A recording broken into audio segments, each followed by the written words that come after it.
we were scheduled to start at 10:30. We were prepared to do two presentations today, one on Parks and Rec, one on property management. They both got some really good meaty stuff that the board needs to hear in these updates.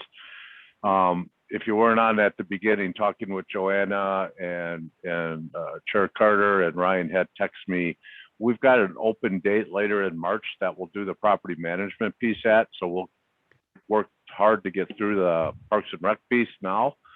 And so I'm going to just turn it right over to Joanna. What I'd like to do is have Mark get through his presentation, write your questions down, note the slides that you got questions on, then we can circle back at the end and have the discussion with the board, if that's all right with everybody. So Joanna, you want to tee it up and get it to Mark?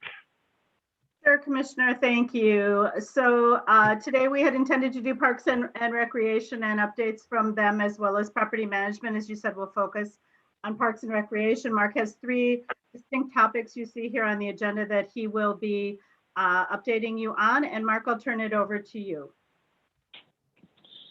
Okay. Thank you. Sound check. Able to hear me? Yes. Okay. Thank you, Commissioners and Joanna. In the interest of time, I'm going to move things forward a bit, but I just wanted to start by saying, as you recall, the county manager introduced creating a 21st century Parks and Recreation system in his proposed 2020-2021 budget and outlined the first steps of that initiative as a realignment of the golf course portfolio. I had, if you notice, slides 3 through 6 are basically a recap of the August 2019 workshop. So in the interest of time, I'm going to skip over those, but they talk about the vision statement that we had shared, as well as kind of our approach to this advancing this 21st century system. So on slide 6, we'll kind of pick up there, and that's where, after the workshop, this is where our work resumed. So in Q3 of 2019, after the board workshop, we focused on building capacity for our staff in terms of training for community engagement. As you know, several park staff are involved in conducting community engagement, and this focus for 21st century specifically advances our work in being inclusive and connecting with underrepresented populations. So we wanted to kind of increase our capacity there. In the first quarter of 2020, we applied for and received community engagement funding from the county, worked on hiring a professional community engagement consultant to focus on both county-wide and neighborhood-specific community engagements. And then March of 2020 hits, and all of our worlds tipped upside down with the pandemic, and our work was put on hold until late November of 2020, where we resumed working with the community engagement consultant, framed up this overall county-wide community engagement initiative, kind of focusing on being able to connect with underrepresented populations and hear their voice and be able to better understand what their recreational wants and needs are. And that culminated in a town hall kickoff event in January of 2021, where we did have a good showing of underrepresented populations for that first engagement. We focused on that vision statement of creating a 21st century parks and recreation system and asked questions to residents. Well, what would that look like 5 years from now if we were to make great progress towards achieving that vision? You know, what would it look like from an inclusive perspective, a welcoming perspective, services that people may want that they don't have access to now, and what barriers exist today? Oops. So take a step back and look at kind of our need now for transforming how we do community engagement. So from a historical perspective, again, Parks and Recreation has been engaged with doing community engagement work, primarily through our planning staff professionals.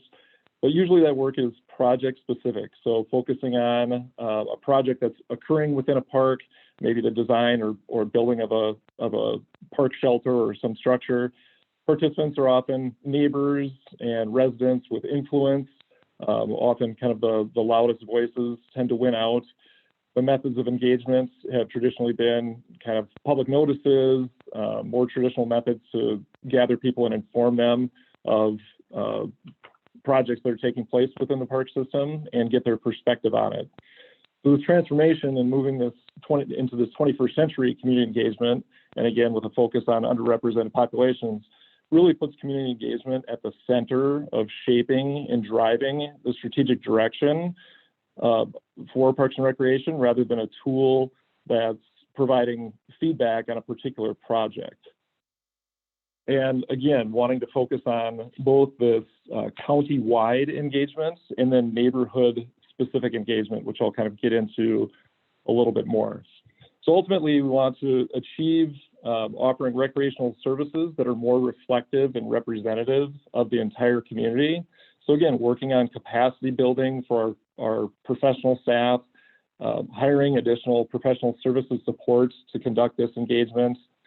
We've been partnering with Mi Chang, the Economic Growth and Community Investment Racial Health Equity Administrator, and she has really helped us work on securing community partners to host additional engagements as part of this first county-wide engagement. And I'm happy to report that we've secured agreements with members of the Hmong community, Latino community, Korean community to be able to host and conduct similar engagements to what we did to our kickoff event. So working through any language barriers, connections with community, building partnerships and relationships so that we can really penetrate in these underrepresented audiences that have not had a traditional voice.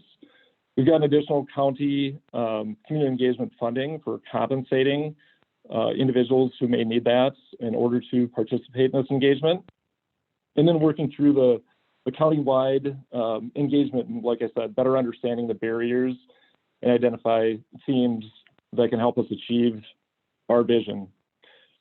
So I want to take a moment on the neighborhood-based community engagement. So specifically, we're focusing on communicating with the neighborhood surrounding the West Side Arena. And as you're all aware, many of our ice arenas were built in the 1970s and have obsolete refrigeration systems. They may not be serving the community, the neighborhood community, as was the original intention when they were built.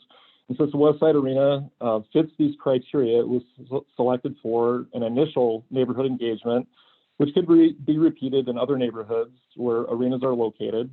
So Parks is working with the community engagement consultant to identify and connect with key stakeholders, to design the engagement and listen to community and find out what their recreational wants and needs are for this facility.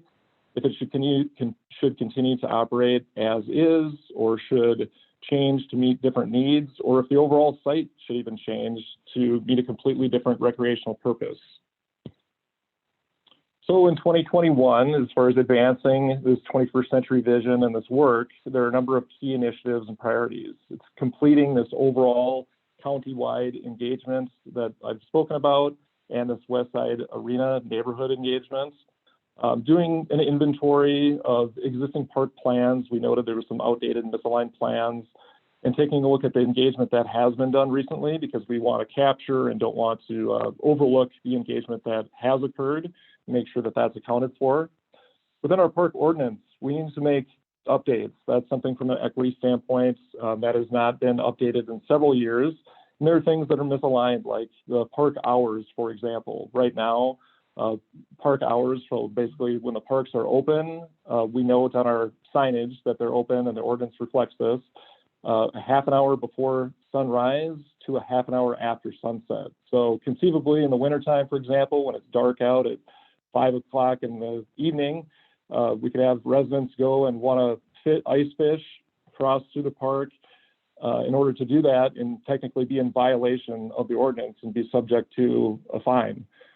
So we want to move to what a lot of park agencies have done, and they've posted specific hours, maybe 5 a.m. to 10 p.m., to be able to increase that accessibility and avoid any confusion or unnecessary violations. And that goes with then park signage needs to be updated with that, and looking at universal symbols to overcome any language barriers, offering signage in multiple languages that can help increase that welcoming and inclusive objective that we're seeking to do. A system gap analysis, so looking at not only the Parks and Recreation services that we offer as a county, but also doing a review and being in communication with municipal Parks and Recreation agencies and talking to them about what programs and facilities they're offering now, but also what they're looking at in the future, looking for opportunities to partner, making sure that we're not being redundant or inefficient with offering the same type of services. So being in that communication and covering those gaps. And then looking at our open spaces that we have, looking and seeing if there's increased opportunity for recreation or access, and as spaces become available in the future, taking a look at that, and even doing things like better mapping those open spaces. So a lot to do with this 21st century work, a lot of key priorities lined out for this year. The transition and kind of go through quickly just some of the work that's been going on out in the field for programming during this unprecedented park use during COVID-19. So just this winter had a number of things taking place. We've continued to add amenities to parks, have porta potties available outside normal hours of operation to be able to extend park use, reopen some trails, created winter recreation maps to be able to direct people to where they can recreate this winter and distribute those out. And then this picture is actually taken up a residence at Keller Regional Park just 2 weeks ago, where we hosted a free and open event to residents, where it was a winter sampler where they could, residents could do cross-country skiing, snowshoeing, downhill sledding for families. We had around 120 participants there for free and accessible programs just 2 weekends ago, and also hosted another event at McCarran's County Park this winter, where we had 300 participants doing similar activities. Tamarack Nature Center has also offered outdoor classes, in-person outdoor classes, following all distancing guidelines. They've offered online courses. We've done lots of service redesign on our arenas to be able to, operate when we can, and in accordance with our health department guidelines and state guidelines. And then the TCO Fieldhouse was completed and was opened in January. And happy to report that over 31 groups have utilized that facility to date, and we've taken in around $150,000 in revenue for that facility to date this far.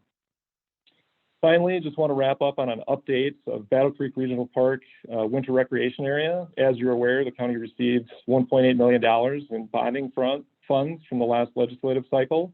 Parks and Recreation has released a design build request for proposal, which is actually set to close on March 4th. So we're excited to see what kind of proposals we get. We've had a lot of interest so far for the design and build out of that area. And this site will serve as basically the home field, essentially, for up to 16 East Metro high schools for their cross-country skiing program. We're looking at building out this 2.5-kilometer loop, as well as snowmaking on a sledding hill / tubing hill that can be open for the community. And that will provide healthy benefits for people of all ages and abilities. So I'll pause there and see if you have any questions or feedback for me on 21st Century Parks or anything else that I covered. And thank you for your time. Oh, Mark, you did good. As folks are, there's the hands. Let's go to Commissioner Mattis Castillo. Yeah, I just have a question, and this, forgive me if I should know the answer to this already, but why do we close parks at all? Like, why is there why do we have a timeline to close the parks? Is there a reason for it? Because to me, it seems like it's just another opportunity for police to target folks. And so I'm just curious why we close parks at all. Sure. Yeah, good question. And I will say that parks are people can access them throughout the whole year. So even when there's like a closure, technically that there may be a couple of areas that have been gated because they haven't. We don't have staff that are maintenance staff that kind of patrolling the area or plowing out the area.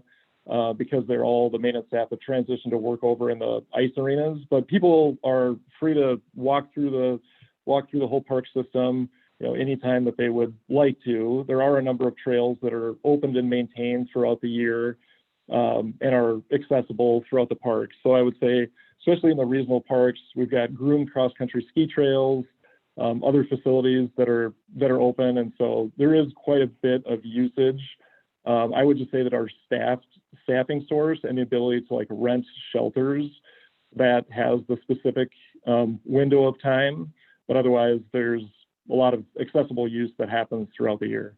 But we certainly can look at that and are having that conversation as part of our 21st century work as well. I guess I'm specifically thinking of the closing, you know, as from dusk to dawn versus The time. park hours. Why are they not Sure. just 24 hours a day anyway, is what Sure. I was wondering. And that can be part of we're going to do community engagements as we visit that park ordinance. And so that can be questions as well, and speaking with regional park implementing agencies and seeing what they've done. I believe that they all do have posted hours, and I'd have to look into what the rationale has been for that. Okay, Trista? Yes, that's good. Thank you. Okay, Commissioner McGuire. Thank you, Mr. Chair, and thanks, Mark. This is a great update. I'm super excited about all the things that you've got going on. Great work on the community engagement, and absolutely supportive of how we do it differently and how we're really having a 21st century system. I am really grateful, and I have a letter here from a city council person in Roseville thanking us for keeping up our trails during the winter. And I'm just hopeful that we continue that on, even when it's not a pandemic. So I'm confident and hopeful that that's part of the 21st century plan, that we continue to plow the walking trails and that are in our system, and that we allow people to snowshoe and ski. Can you just talk a little bit about, there are some parks where we don't allow snowshoeing and skiing, you know, and it confuses people. I guess we have it at some, but not others. And I think these are on our golf courses. Maybe we don't want them, but I know there are golf courses that have it. So is that all going to be part of the 21st century plan, that we decide that we want to invest on making sure that all of our golf courses and parks are available for people to snowshoe and ski on in the winter? Can you just comment a little bit on that? Sure. Yes, I think we're reviewing usage across all of our systems. I believe all of our parks, you know, are open to having access. There are some, you know, there's certain parks that have groomed ski trails, and so that isn't in every single park, but there are a number of those. But I've seen people, you know, going out kind of without trails and being able to cross-country ski or snowshoe kind of on their own. So that is an option. As far as the golf courses go, I think, yes, that is something that has not been traditionally allowed on Ramsey County golf courses. However, we're looking to position those golf courses as the value standard premium courses. I would think we'd probably want to start and look at that value course and see what kind of multi-purpose use could be available there. And I know that we've been in discussions with our staff and division managers on how we could accommodate that request. So yes, that'll be looked at as we speak with community and find out what their recreational wants and needs are and how we can best accommodate that. I really appreciate that. Mr. Chair, if I could just make one more comment. Go ahead. Thank you. Thank you for that, Mark, and we'll look forward to hearing more. Just have to, of course, say how grateful and excited I am about the Battle Creek Recreation Area, and that we're moving forward on that, and we're grateful for state help on that. And just know that this year there were so many more people cross-country skiing and using things, so I know it's going to be a great asset for our county. Can you just tell me, what's the estimated time frame of when that will be ready? I mean, will people be able to ski there next year, but then maybe the whole facility won't be up till the year after that? Or just a little bit of a preview of what the time frame is on that? Mr. Chair, Commissioner McGuire, yes, I think we'll learn a lot more after we get these proposals back from this request for proposal that, again, is closing on March 4th, because within that proposal, we're asking for design builders to deliver a timeline of when they can expect to design, build, and then fully launch that ski area. I don't think it's possible to have that project completed for next winter being the fall of 2021 and into the 2022 season. I don't think that's a possibility, but we're going to work with them on their timeline. We know that it's extremely important to get this moving, and want to work with our community partners as well and the public to make sure we build out the best facility possible. Thank you so much for that. I know you're concerned as we all are to make it happen well, but also as soon as possible. So thank you for that. Thank you, Mr. Chair. Yep, thanks, Commissioner McGuire. Commissioner Reinhardt. Thank you, Mr. Chair. Well, first of all, in answer to Commissioner, not an answer really, to Commissioner Matas Castillo's question, I do believe that one of the things that I had heard in the past about closing from dusk to dawn was about the fact that they're natural settings, and so you don't have the lighting, so there's safety and security issues and liability issues. But if there's some way that we could, keep it natural and provide for that, I think, that would be great as far as what people can access. So, but I think that was the reasoning. Other than that, the reason I raised my hand was because I wanted to say thank you. Obviously, the Battle Creek Regional Park and the project there is very exciting. We've been working on things for a long time to try to make that happen, and it's just really thrilling to see that moving forward, along with other things within the 21st Century Park system. The key the 2021 priorities and key initiatives are on the screen right now.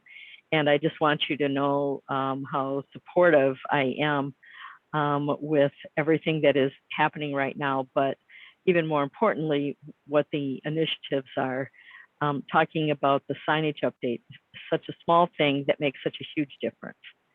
And the data that's going to be collected regarding the inventory and the existing plans and the system gap analysis, all of that is going to be really key in moving forward and having something that truly is a 21st century park system. So I appreciate the work that's been done and really looking forward to seeing some of these things as they move forward. Thank you. Thanks, Commissioner Reinhardt. Commissioner Fretham. Thank you, Chair. My question is about, this is probably not being done in this initiative, but I'm wondering afterwards if there will be any sort of alignment or just looking at how our All Abilities Transportation Network aligns with our park system. I'm just thinking about access to parks once we have a plan to make our parks more representative of the community and to provide services and facilities that people really want. What are we doing to ensure people can access those in multiple methods? Yeah, Mr. Chair, Commissioner Fretham, thank you for bringing that point up. I've written that down, and yes, we had worked on a bike and pedestrian system-wide plan when the Active Living Ramsey Communities was underneath the Parks and Recreation Department, and continue to work with that staff member in Public Works now that it's in that department. So there's connection with bike and pedestrian transportation networks there. I'll take note of this and have to follow up with you on how we can kind of further this work in our 21st century work. Okay, Commissioner Fretham. Before I go on to Commissioner Ortega, I just wanted to do a follow-up on that, because I wanted to maybe give a more specific example where it's bigger than just the bikes and trail piece, but that connection piece. So I take a look at Keller, right? We've got a number of buses that go down Arcade Street, Highway 61. You know, they stop at Frost, they stop at County Road B. County Road B does provide some access into Keller, but, you know, a stop in between there so that transit-dependent folks actually have access to our parks in a way that they haven't had before. I think taking a look at that is, it's not just once they're at our park, but how they get to our parks, ensuring that folks could get to our parks that in many cases maybe never got to our parks before. So Commissioner Ortega. Thank you, Mr. Chair. First of all, I want to thank Mark for his good work. I know on the west side with the community engagement, he's doing a very good job. The first thing I want to do is echo what Trista, the issue Trista brought up. You know, I remember 20 years ago, I took my 2 kids with a telescope to a park to look at the stars, to get enough darkness. And we had a squad car block off where my car was. And quite frankly, we were kind of interrogated, which is, I think, her point. And that is that we need to make sure that we could have our parks, you know, open for, you know, it isn't all about snowshoeing and skiing. And how do we make it so it's folks don't feel like they're being, you know, suspect of any wrongdoing when they're just, you know, I was just going to the park with my kids and the telescope. So I resonate with what Trista brought up, and I think it's an issue that we definitely have to address. The other is, which I'm surprised at, because I've heard it from Nicole and from Victoria, and that is to make sure that part of our plan is a sort of inventory of our green space as we go developing. You know, this issue has come up a couple of times. And how do we keep that balance, being a fully developed county, that we ensure that if we use green space, how do we create green space, that kind of thing, and make sure we have a balance moving forward. Those are my only comments, Mr. Chair. Thanks, Commissioner Ortega. Commissioner Carter. Thank you. Again, appreciation to our staff for the work that's being brought forward in representing creative thinking and planning and engagement, past and moving forward as well, even more enhanced in that way.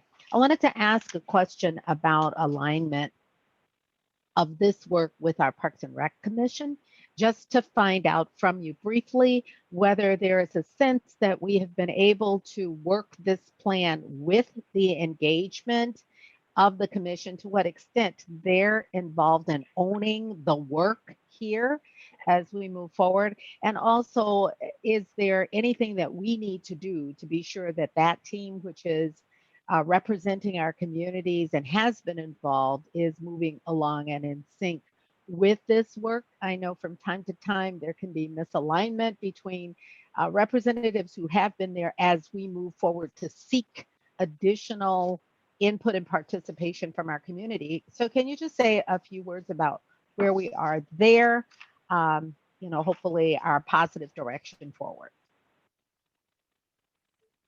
Certainly, Mr. Chair and Chair Carter. Just want, yeah, as far as the work with the Park Commission, we certainly have talked about the 21st century work in a number of commission meetings. And so we've been part of that conversation. There is a very, you know, it's a very dedicated, passionate group that is advising us on this work.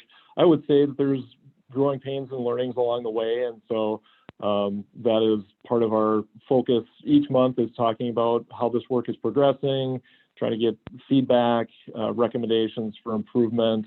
And so it's an ongoing conversation, and one that I think is very important. We also have a couple of positions open on the commission right now, and are hoping to continue to diversify our commission, having more racial diversity on the commission, and be able to speak to, again, getting some more voices from underrepresented populations. So I think we have an opportunity there as well with these vacancies, but it's an ongoing conversation that we need to continue to have.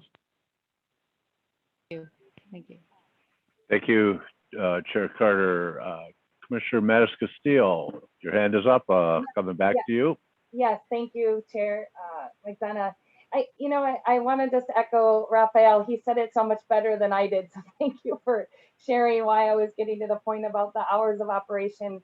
But I said this in the regional parks meeting we had last week, and I think it's really important, and it's why Parks is part of the EGCI team, right? Is that our parks are extension of people's living rooms, and as more and more people are living doubled up, as we're having a housing shortage, as we're thinking about building densely and smaller footprints, our parks then make up for the loss of square footage in people's homes or backyards. And so, if we can eliminate those hours of operations at all, because it could be that, I need a break from my family because we're arguing, and the best thing I can do is take a walk in the park, and it might be 11 o'clock at night, or it might be 1 o'clock in the morning, and that's the best thing for me and my family. Or to go out and gaze at the stars. We've seen during the pandemic, lots of people pick up stargazing for the first time in their lives, and there's not a place to go do that except stand in a parking lot under a brightly lit light. So I just want to reinforce that opportunity to say, let's just take off those hours of operations and think about our parks as an extension of our living rooms. Mark, any comment on that, or? I think it was more just a reminder. Yep, Mr. Chair and Commissioner Matis Castillo. Yeah, thank you for those comments. And I think I'm certainly all in favor of any increased access we can have. I thought for a second maybe I was being bold from going from 4:30 p.m. closure in the winter to 11 o'clock at night, but you just challenged me to be even more bold. So I appreciate that, and I can appreciate people's circumstances and needing to get out. And there have been a number of conversations with our other Metropolitan Council agencies, and there's some horror stories, quite frankly, about ordinances being utilized as a tool to kind of move forward with institutional racism and ticketing people for being 3 feet out on a cross-country ski trail, just things that sound really crazy and can take place. And so that was another system, but I can see definitely the need to take a hard look at this. There's also that ordinances are a violation of that is a misdemeanor. And so looking at that as well and talking to our legal team about, what level of kind of infraction there is so it doesn't affect people permanently in a lot of situations. So there's a lot to look into there. So I appreciate that. Thank you for recognizing that, Mark. I think you got to catch up and then become a leader on that one, from what I'm hearing from my colleagues here. So, Commissioner McGuire, your hand is up. Yes, thank you, Mr. Chair. All the great comments by my colleagues. I love the boldness of them. I'm not surprised. It's true. We do need to be bold, and it just reminds me of the things that we've had in place in the past, just because we argued it was safer. We displaced children because we thought it was safer. We close our parks early because we think it's safer. So, I think it's really good that we're taking a look at all of these policies that we have in place, and really why are we doing it, and how do we still make it safe, but do it differently. So I'm really glad for this conversation we've just had. And I just want to highlight another conversation that my colleague Commissioner Fretham brought up, of course, about our trails and our biking and walking trails, and of course our active living, which spans both our public works and our parks, and also public health. So it's an effort that spans with divisions within a service area, but it spans service areas. So, and I know Joanna's on the call, and Mark, I just want to make sure, and we talk about this in active living, how are we making sure that that in public works now we're actually connecting still with parks, that we're connecting with public health, that active living is really not just now part of public works, that it's really spanning all of these different areas. So I just wanted to see if we could, I know everybody cares about it. I'm just not, I want a little more assurance that that's going to be happening. Mr. Chair and Commissioner McGuire, as I think you're aware, Commissioner McGuire, we still have active representation from the Parks Yes. Department on the Active Living Ramsey Communities Coalition. So we're in close contact there. And I think there's been some efficiencies gained with having that position move into Parks and Recreation, or excuse me, move into Public Works as they're more transportation focused and hopefully focusing on, again, not just the park and recreation type of trails, but the entire transportation network. So I think that's an appropriate place. But yeah, certainly still communicating with Connie Bernardi as well as the entire commission. So important that we continue to coordinate as a department and service team. And you have been there, and I appreciate that. Parks has been a very loyal and strong supporter within active living. And so maybe I'm just going to ask Joanna, to just make sure that's on the radar that we're coordinated with public health, that they're not off. I mean, everybody cares about these issues, right? I just don't want there to be dual tracks where we could really coordinate our services in those areas. So just just sort of a heads up. Mr. Chair, Commissioner McGuire, we absolutely are doing that coordination. Thank you for raising the importance of continuing to do that. Thank you. Okay, Commissioner McGuire. Thank you, Mr. Chair. All right. Commissioner Carter, I see your hand is up. Is that still up or okay. Commissioner Fretham. Thank you. Thank you, Chair McDonough. Just jumping in one more time and want to be clear that my question was about pedestrian access, bike access, but also transit access, as Commissioner McDonough raised. Knowing that, one of my favorite Ramsey County facilities, Tamarack Nature Center, where I got to go snowshoeing with my daughter last Friday, is completely inaccessible by public transit. So, and we don't have full control over that, but also, could we be doing more in partnering elsewhere in the community to provide transit options for folks, whether it's for our summer programs, providing opportunities and partnerships with some of our schools across Ramsey County and partnering on transit options so families could drop off in their community and have transit provided to some of those programs. So even thinking outside of the box on how do we get people to programs and ensure that they really are accessible to everyone? Thank you, Commissioner. Mark, any comment on Commissioner Fretham there?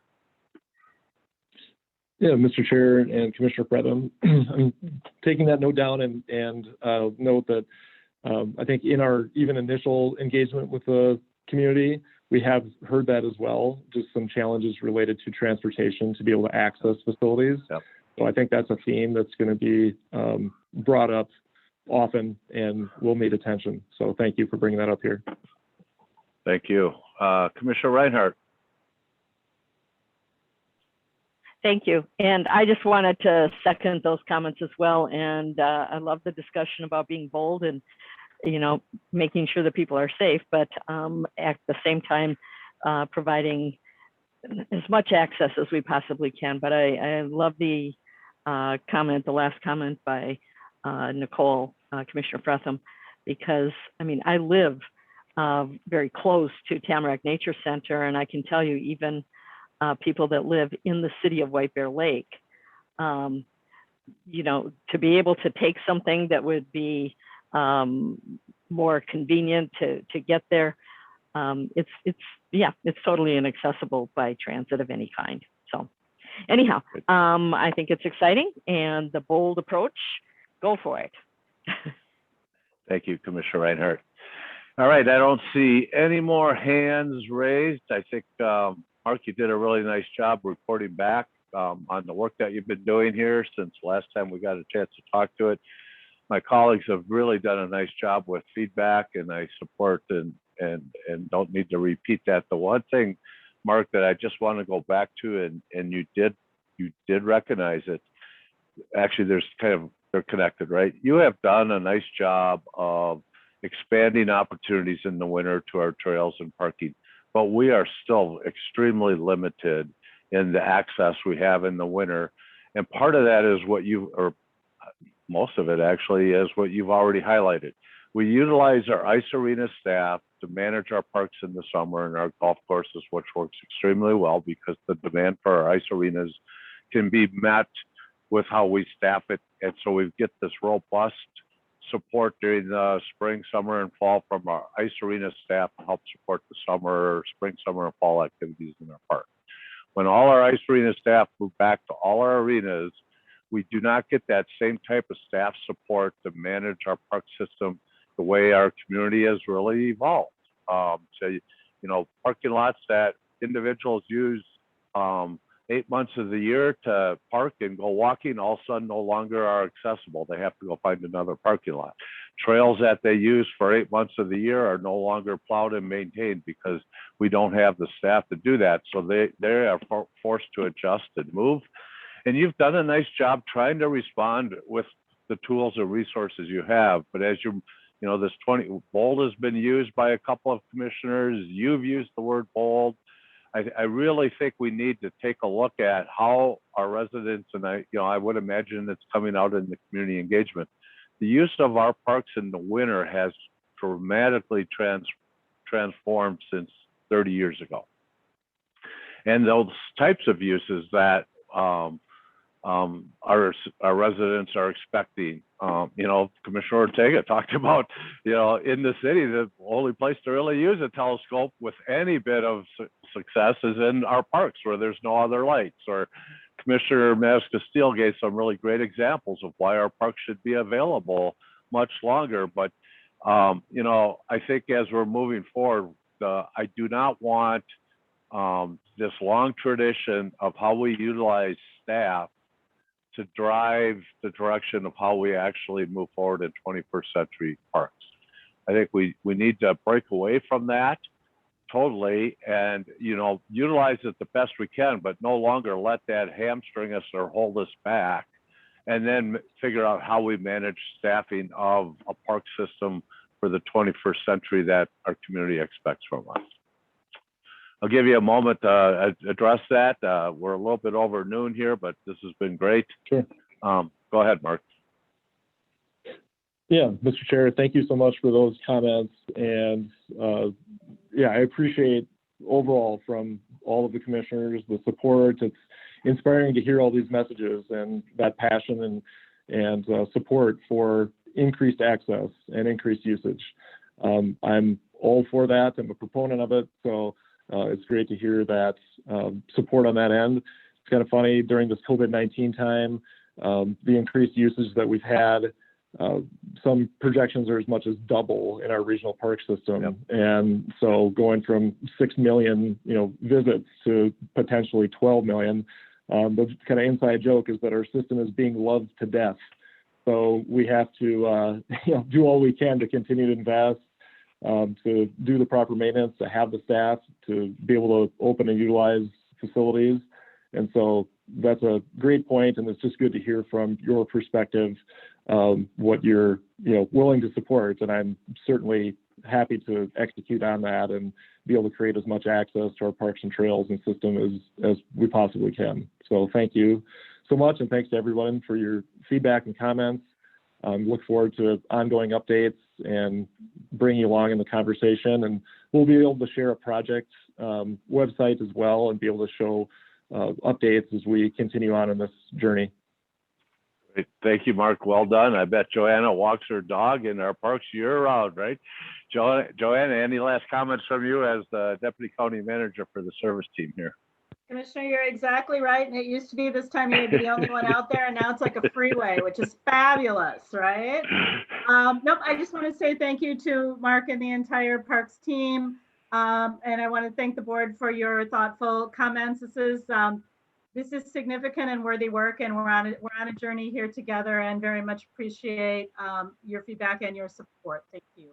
And we'll be back with property management at a later date in March. Great.